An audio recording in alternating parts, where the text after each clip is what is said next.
खाके का उन्वान है मखबूरुल हवास। जसामत ऐसी कि पूरी तरह देखने से पहले ही ख़त्म हो जाते हैं। ज़रा गुस्से से देख लें तो नज़र ही नहीं आते, लेकिन जब बोलने लिखने पे आते हैं तो 52 गज़े बन जाते हैं। इनके बच्चे अक्सर शिकवा करते हैं कि सारी दुनिया के अब्बे कभी ना कभी बड़े हो जाते हैं, आप खलूसे दिल से इरादा क्यों नहीं करते। एक दिन स्कूल वैन दरवाजे पे ऐन उस वक्त आके रुकी जब ये अपना बैग उठा के यूनिवर्सिटी जाने के लिए पर तोल रहे थे। वैगन कंडक्टर ने आओ देखा न ताओ उठा के वैगन में धर लिया। ये हज़रत 40 साल की उम्र में भी 5वीं जमात की को एजुकेशन में कंडक्टर की भूल चूक के मज़े लूटते रहे।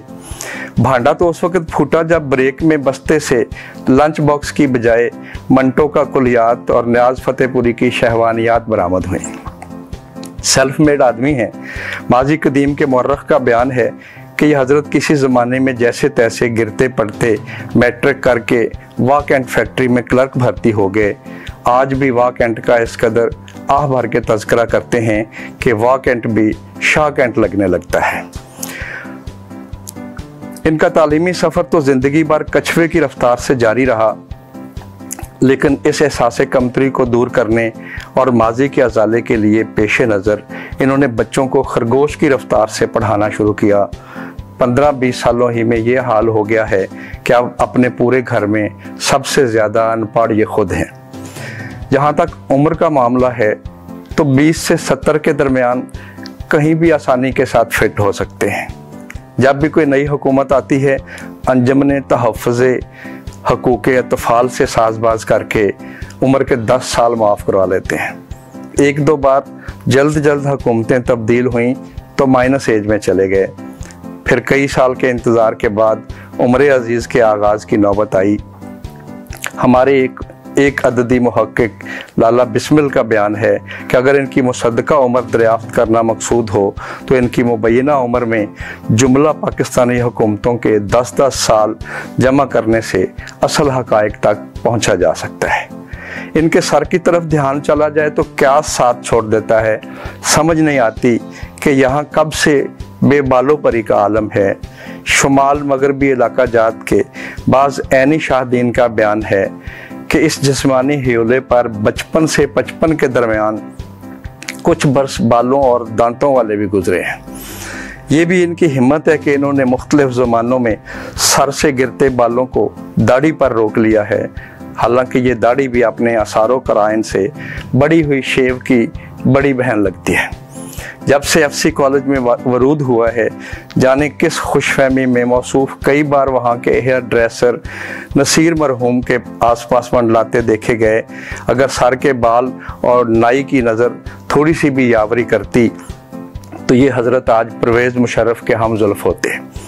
फिर जहाँ तक हज़रत के मुंह का ताल्लुक़ है, गुजरी सर्दियों तक उसमें दांतों के कुछ आसार कदीमा बाकी थे। मुंह में जैसे जैसे 2.5-3 दांत थे, इस पे भी पूरी खल्क़े खुदा को समाइल देने पर तुले रहते थे। दांत भी ऐसे थे जो सर्दी से कम और मर्जी से ज़्यादा बजते थे।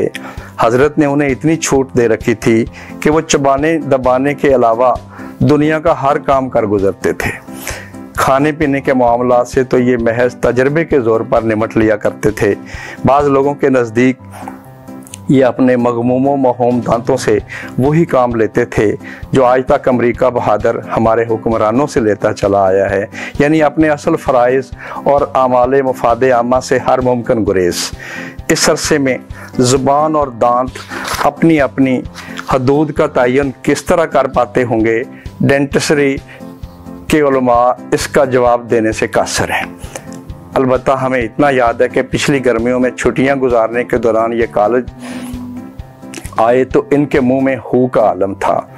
पोपले कल्ले में अकेली ज़ुबान किसी मार्शल्ला एडमिनिस्ट्रेटर की तरह दंदनाती फिरती थी।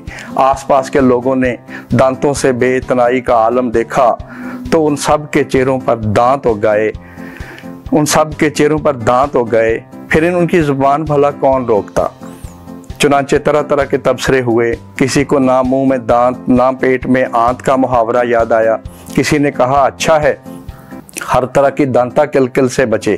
किसी ने टूथपेस्ट और ब्रश वगैरह की बचत पर रोशनी डाली, लेकिन सच पूछें हमें तो इनको देख के ज़ुबान और दांतों की लड़ाई का वो लतीफ़ा शिद्दत से याद आया, जिसमें दांत अपनी बर्तरी शो करने के लिए एक दिन ज़ुबान को नहायत गैर पार्लिमानी अंदाज में तड़ी लगाते हैं कि तुम हर वक्त बहुत चटर पटर बातें करती रहती हो, किसी दिन हमने ज़रा सा भी दबा दिया तो तुम्हारी चीखें निकल जाएंगी। ज़ुबान भला इस तरह की धमकी पर कब चुप रहने वाली थी, झट गोया हुई।